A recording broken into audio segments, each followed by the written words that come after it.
नमस्कार दोस्तों, कैसे हैं आप सभी लोग। आई होप कि आप सभी लोग एकदम मस्त होंगे और स्वस्थ होंगे और अपने पढ़ाई को जो है एकदम बेहतरीन तरीके से कर रहे होंगे। दोस्तों, पिछली वीडियो में हमने क्या क्या कवर किया था देखिए। पिछली वीडियो में हमने मूल प्रभाज को देख लिया था और क्या देखा था, और हमने द्रव्यमान प्रतिशत, आयतन प्रतिशत और पीपीएम को देख लिया था, ठीक। और हमने एक मोलरता का सवाल भी हल किया था। और आज की इस वीडियो में देखिए हम लोग क्या करेंगे। इस वीडियो में केवल हमारा सवाल ही चलेगा, ठीक है। ये सभी सवाल जो हम कराएंगे ये बहुत ज्यादा इंपॉर्टेंट है, आपकी परीक्षा में आ सकते हैं, ठीक। इसलिए आप जो है वीडियो को एकदम ध्यान से देखिएगा और कॉपी पेन लेकर बैठ जाइए। जैसे जैसे हम लगा रहे हैं वैसे वैसे हमारे साथ में आप भी लगाते हुए चलिए, ठीक। और वीडियो को जो है एकदम शुरू से लेकर अंत तक देखिए। चलिए देखते हैं कि हमारा सवाल क्या है। देखिए पहला सवाल हमारा है आज का। पहला सवाल में कह रहा है 2.5 ग्राम एथेनोइक अम्ल के 75 ग्राम बेंजीन में विलयन की मोललता की गणना कीजिए, ठीक है। क्या पता करना है, यहाँ पर हमें मोललता की पता करना है, ठीक। क्या पता करना है, मोललता का है ना। तो मोललता का क्या फार्मूला होता है हमने आपको बताया था। देखिए यहाँ पर मोललता बराबर क्या होता है, हमने आपको क्या बताया था, यही तो बताया था। मोललता को किससे दर्शाते हैं, स्मॉल एन बराबर हमने आपको क्या बताया था, हमने आपको बताया था स्मॉल एन बराबर में WB गुणा में 1000 बटा में MB और गुणा में क्या होता है WA होता है, ठीक। इन किस में था, इन ग्राम में था, यही तो था हमारा। तो इसी फार्मूले में जो है हम वैल्यू को पुट कर देंगे, हमारा आंसर निकल के चला आएगा, ठीक है। तो यहाँ पर देखिए दिया क्या क्या है, यहाँ पे हमें दिया है, यहाँ पर हम लिख देंगे गिवन, यानी कि क्या क्या हमें दिया गया। देखिए 2.5 ग्राम क्या है, एथेनोइक अम्ल है, ठीक। एथेनोइक अम्ल कितना है, 2.5 ग्राम है, ठीक। किसमें घुला हुआ है, देखिए 75 ग्राम बेंजीन में घुला हुआ है ना। किसमें घुला हुआ है, 75 ग्राम बेंजीन में घुला हुआ है, ठीक। तो यह किसमें घुला हुआ, 75 ग्राम बेंजीन में घुला हुआ है। तो यहाँ पर आप लोग देखिए एकदम ध्यान से, यहाँ पे हमारा क्या है 2.5 ग्राम एथेनोइक अम्ल है। तो इसकी मात्रा कम है कि नहीं, एथेनोइक अम्ल की मात्रा कम है। एथेनोइक अम्ल का क्या सूत्र होता है, देखिए इसका सूत्र होता है CH3COOH होता है, ठीक। इतना हो गया। अब किसमें घुला, 75 ग्राम बेंजीन में C6H6 में घुला हुआ है, ठीक। तो जिसकी मात्रा कम होती उसे हम लोग क्या कहते थे, उसे हम लोग क्या कहते बताइए, उसे हम लोग विलेय कहते थे, ठीक। तो यह क्या है, हमारा विलेय हो जाएगा। विलेय को किससे दर्शाते हैं, बी से दर्शाते हैं। और यह क्या हो जाएगा, विलायक हो जाएगा। जिसकी मात्रा ज्यादा होती उसे हम लोग क्या कह देते, उसे हम लोग विलायक कह देते हैं, ठीक है। तो ये क्या है, क्या है, एथेनोइक अम्ल हमारा विलेय है और यह क्या है, विलायक है। तो यहाँ पर आप लोग देखिएगा एकदम ध्यान से। अब देखिए यहाँ पर ये हमारा क्या है, विलेय है, ठीक। ये क्या है, विलेय। तो यहाँ पर देखिए यहाँ पर क्या हो जाएगा, WB बराबर क्या हो जाएगा, देखिए 2.5 ग्राम। यहाँ पर लिख लेंगे 2.5 ग्राम, ठीक। इतना हो गया ना। अब आगे देखिए सभी लोग, MB अब कितना निकल के आएगा, विलेय तो हमारा यही है ना, तो इससे हम क्या निकाल लेंगे, MB निकाल लेंगे, ठीक। तो इसका MB आप लोग निकालिए। देखिए कार्बन का कितना होता है बताइए, कार्बन का हमारा होता है कितना होता है, 12 होता है, ठीक। हाइड्रोजन का 1 होता है, तो एक यहाँ कितना हो जाएगा, 3। फिर कार्बन है तो कार्बन का 12, ऑक्सीजन का 16, फिर डबल ऑक्सीजन तो 16 और प्लस के 1 क्या है, हाइड्रोजन है, ठीक। तो आप लोग इसको जोड़िए। देखिए 3 1 कितना हो जाएगा, 4 और 12 4 16 हो गया, ठीक। 3 1 4, 12 4 16, ठीक। और 16 16 कितना हो गया, 32 32 16 48 और जो है 48 में 12 जुटेगा बराबर में कितना हो जाएगा, 60 60 हो गया ना। तो यहाँ पर हमारा क्या आया, MB बराबर में जो है 60 आ गया, 60 AMU, यानी कि एटॉमिक मास यूनिट हो गया। क्या हो गया, 60 AMU। अब यहाँ पर देखिए आप लोग WA कितना दिया हुआ है, A क्या है, बेंजीन ही तो है, A हमारा बेंजीन है, ठीक। यानी कि क्या, विलायक, ठीक। विलायक क्या है, बेंजीन है। तो यहाँ पर क्या हो जाएगा, WA कितना ग्राम दिया है बताइए सभी लोग, यहाँ पे हमारा जो है WA 75 ग्राम, ठीक। यहाँ पे लिख देंगे 75 ग्राम। अब हम लोग क्या करेंगे, इन सभी वैल्यू को जो है इस फार्मूले में रख देंगे, हमारा आंसर निकल के आ जाएगा। देखिए सभी लोग, देखिए ध्यान से, इसको यहां से मिटा लेते हैं थोड़ा सा।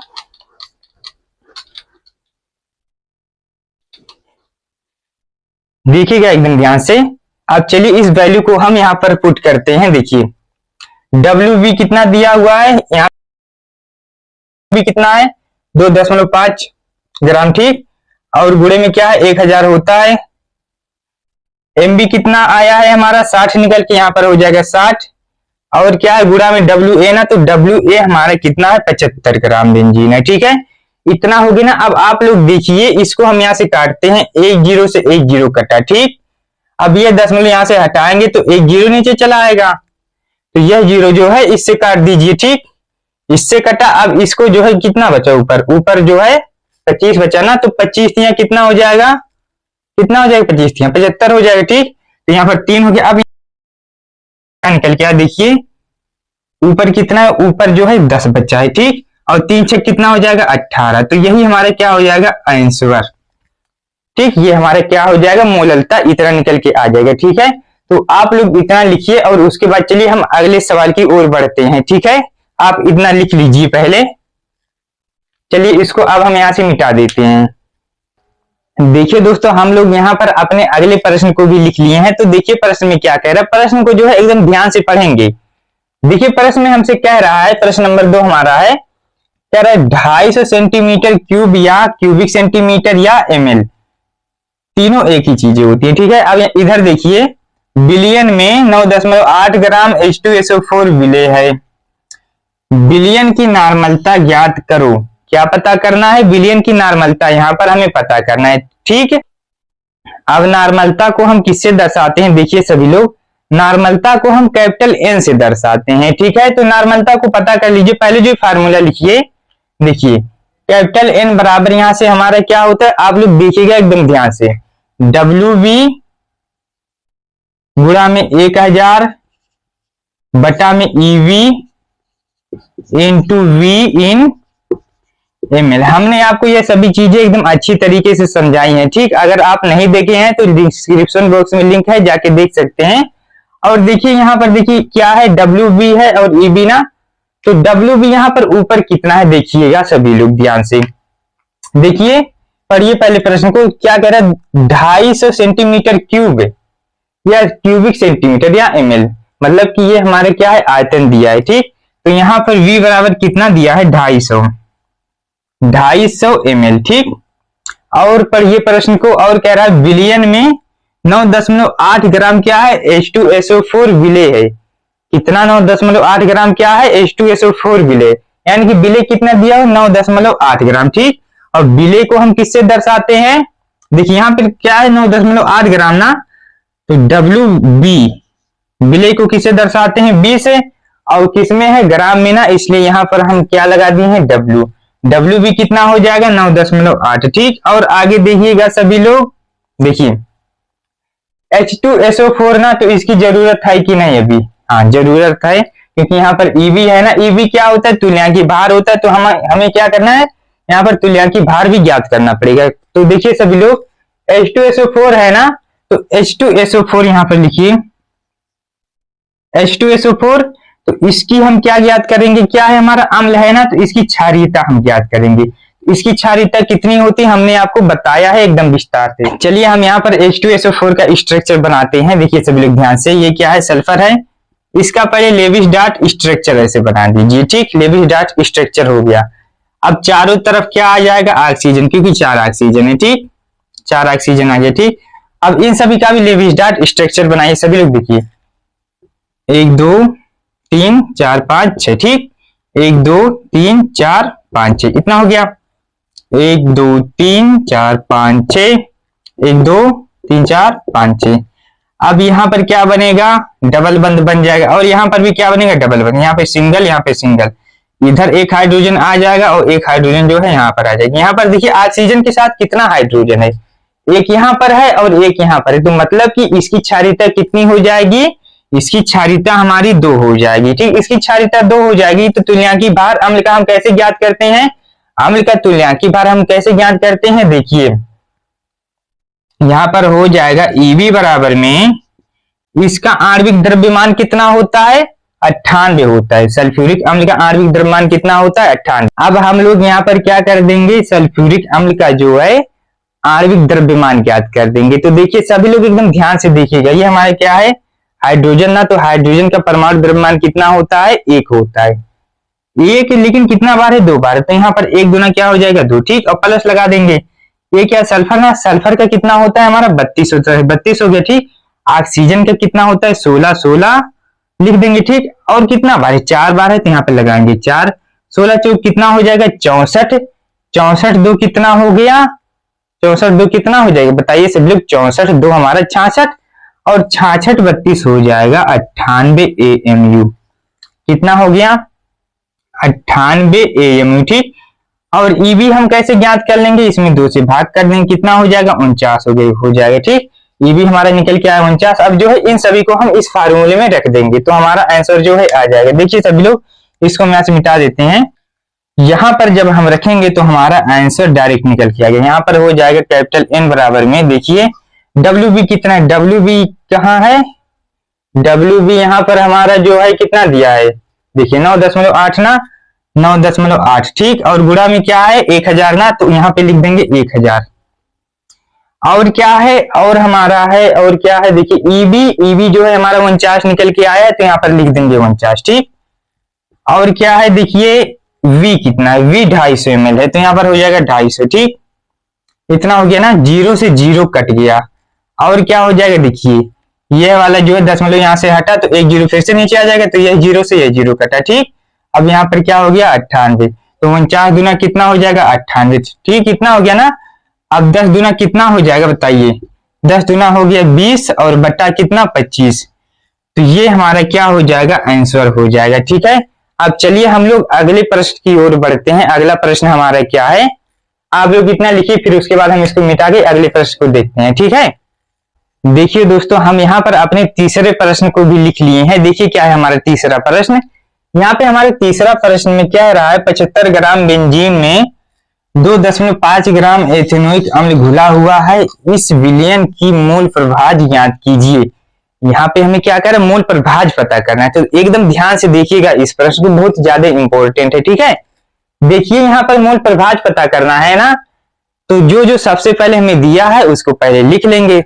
क्या दिया है यहाँ पर लिख लेंगे गिवन, गिवन यानी कि जो जो हमें दिया हुआ है। क्या दिया हुआ है देखिएगा एकदम ध्यान से, बेंजीन कितना ग्राम है 75 ग्राम है ना, तो यहाँ पर लिखेंगे बेंजीन, बेंजीन कितना है, बेंजीन का सूत्र लिख दीजिए C6H6 होता है, ये कितना ग्राम है 75 ग्राम है, ठीक। और क्या है 2.5 ग्राम क्या है एथेनोइक अम्ल, एथेनोइक अम्ल का क्या सूत्र होता है CH3COOH, ठीक। कितना ग्राम है 2.5 ग्राम है, ठीक, इतना ग्राम है ना। और आगे देखिए एथेनोइक अम्ल घुला हुआ है, किसमें घुला हुआ है बेंजीन में, बेंजीन में 2.5 ग्राम एथेनोइक अम्ल घुला हुआ, मतलब कि यहाँ पर किसकी मात्रा ज्यादा है बताइए सभी लोग, यहाँ पर जो है बेंजीन की मात्रा ज्यादा है, 75 ज्यादा है ना 2.5 ग्राम से, यानी कि बेंजीन की मात्रा ज्यादा है। तो यहाँ पर क्या विलायक कौन हो जाएगा, यहाँ पर विलायक यानी कि ए हमारा यहाँ पर हो जाएगा बेंजीन। तो यहाँ पर WA बराबर क्या हो जाएगा, WA बराबर में 75 ग्राम, ठीक। और WB बराबर यहाँ पर क्या हो जाएगा 2.5 ग्राम, ठीक। और देखिए यहाँ पर क्या है C6H6 है ना, C6H6, तो यहाँ से क्या निकल के आएगा Ma, Ma क्या हो जाएगा, देखिए यहाँ से Ma हमारा हो जाएगा, क्या हो जाएगा देखिएगा सभी लोग ध्यान से, क्या है कार्बन ना, कार्बन का कितना होता है 12, 12 छः कितना हो जाएगा 72, कार्बन का एटॉमिक मास कितना होता है 12 ना, और हाइड्रोजन का 1 होता है, तो 12 छक 72, 6 बार है 12 छक 72, और हाइड्रोजन का 1, तो 72 छः कितना हो गया 78, ठीक। और यहाँ पर Mb कितना हो जाएगा, तो देखिएगा सभी लोग एकदम ध्यान से, Mb हमारा कितना हो जाएगा, ये हम पर क्या है कार्बन का कितना होता है देखिए 12, और क्या है हाइड्रोजन का 1, लेकिन 3 बार है तो 1 यहाँ कितना हो जाएगा 3, ठीक। फिर कार्बन का है, कार्बन का 12 हो गया, ठीक। फिर क्या है हमारा ऑक्सीजन है ना, तो ऑक्सीजन का कितना होता है 16, फिर ऑक्सीजन है तो फिर 16 प्लस के 1 हो जाएगा, ठीक। तो देखिए 12 दूना 24 और 3 1 4, 24 4 कितना हो गया बताइए 28 हो गया, ठीक। 28 हो गया, 16 16 कितना हो गया 32, और 32 28 कितना होता है बताइएगा सभी लोग, बराबर में 60 हो जाएगा, ठीक। तो यहाँ पर हम लिख देंगे 60, ये दोनों क्या है एटॉमिक मास यूनिट, AMU, ठीक। और आगे देखिए क्या हो जाएगा, अब यहाँ से इतना निकल के आ गया ना। अब मोल प्रभाज का सूत्र क्या कहता है? मोल प्रभाज यानी कि x हमें पता करना है, ठीक। और x बराबर क्या होता है बताइए? मोल प्रभाज बराबर क्या होता है? घटक A की मोलों की संख्या बटे कुल मोलों की संख्या का अनुपात क्या कहलाता है? विलयन का मोल प्रभाज कहलाता है, ठीक। तो यहाँ पर क्या है? घटक A की मोलों की संख्या क्या है? देखिए Na बटा Na प्लस Nb, ठीक। तो यहां से x बराबर क्या निकल के आएगा? देखिएगा सभी लोग एकदम ध्यान से। Na यहाँ पर क्या है बताइए? n क्या है? मोल है ना। मोल बराबर क्या होता है? भार बटा अणुभार होता है, यानी कि n बराबर W/m। तो यहां से हमारा हो जाएगा Na बराबर में WA बटा MA होगा कि नहीं? हो जाएगा ना। इतना हो गया। अब WA कितना है? WA 75 ग्राम है, तो यहाँ पर हो जाएगा 75, ठीक। और MA कितना है? MA कहाँ गया? इतना है 78 ना, तो यहाँ पर हो जाएगा 78, ठीक। और यहाँ पर इसको हम सॉल्व करेंगे तो कुछ आएगा, अभी करते हैं सॉल्व। अब यहाँ पर क्या है? NB ना, तो NB को भी निकाल लीजिए। NB बराबर हमारे यहाँ से आ जाएगा, देखिए NB बराबर क्या हो जाएगा? WB बटा MB हो जाएगा, ठीक। WB बटा MB। अब WB कितना है? WB 2.5 ग्राम, 2.5 ग्राम हो गया, ठीक। और MB कितना है? MB हमारा 60 हो गया, ठीक। अब इसको देखिए सॉल्व करने पर हमारा क्या आ रहा है? देखिए क्या आ रहा है? 0.96 0.042 इतना आ रहा है, ठीक है। तब देखिए आप लोग यहाँ पर इतना आ गया ना, तो अब जो है हम इसको जो है यहाँ पर डायरेक्टली रख देंगे इधर। देखिए आप लोग यहाँ पे हमारा क्या है? x बराबर, देखिए Na कितना है? Na जो है हमारा 0.96 0.96, ठीक। और क्या है हमारा? और हमारे क्या है? Na प्लस NB ना, तो Na का मान कितना है? 0.96, ठीक। और क्या है प्लस में? NB कितना आया है? NB जो है यहाँ से 0.042 इतना आया है ना। तो इन दोनों को जोड़िए तब कितना आएगा? देखिए 0.96 और बटा में क्या हो जाएगा? इसको जब हम जोड़ते हैं तब देखिए क्या आ रहा है? देखिए 0.96 और प्लस में क्या है? प्लस में 0.042 है ना। देखिए 2 6 4 10 के 0 हासिल बचा, 1 9 10 के 0 हासिल बचा, कितना हो जाएगा? 1। और यहाँ पर क्या हो जाएगा? देखिए 0.1 कितना हो गया? 1.002 1.002। हम इसको ही आंसर लिख सकते हैं, ठीक है। आप जो है इसको भाग देकर आंसर लिख दीजिएगा। हम यहाँ पर लिख दे रहे हैं आंसर। इसका मेन आंसर क्या हो जाएगा? यही हो जाएगा, ठीक है। ये वाला हमारा क्या हो जाएगा? आंसर, ठीक। तो अगर आपको ये सभी चीजें समझ में आई हैं तो कमेंट करके जरूर बताइएगा। और अगर कहीं पर कुछ डाउट है तो कमेंट जरूर करिएगा, ठीक है, जिससे कि हम आपको इन सभी को अच्छी तरीके से एकदम बेहतरीन लेवल पर समझा सकें, ठीक। और अगली आने वाली वीडियो में जो है कुछ और प्रश्नों को सॉल्व किया जाएगा, ठीक। तब तक आप इन सभी को अच्छे से तैयार कर लीजिएगा, ठीक है। तो चलिए आज के इस वीडियो में हम लोग बस इतना ही रखते हैं। और वीडियो को खत्म करने से पहले एक बहुत ही बेहतरीन लेवल वाली शायरी आप उसको संभाल लीजिएगा। काश यह जालिम जुदाई ना होती, आए खुदा तूने यह चीज बनाई ना होती। काश यह जालिम जुदाई ना होती, आए खुदा तूने ये चीज बनाई ना होती। ना हम उनसे मिलते ना प्यार होता, ना हम उनसे मिलते ना प्यार होता। जिंदगी जो अपनी थी वो पराई ना होती, ठीक है। तो चलिए तब तक के लिए ओके बाय।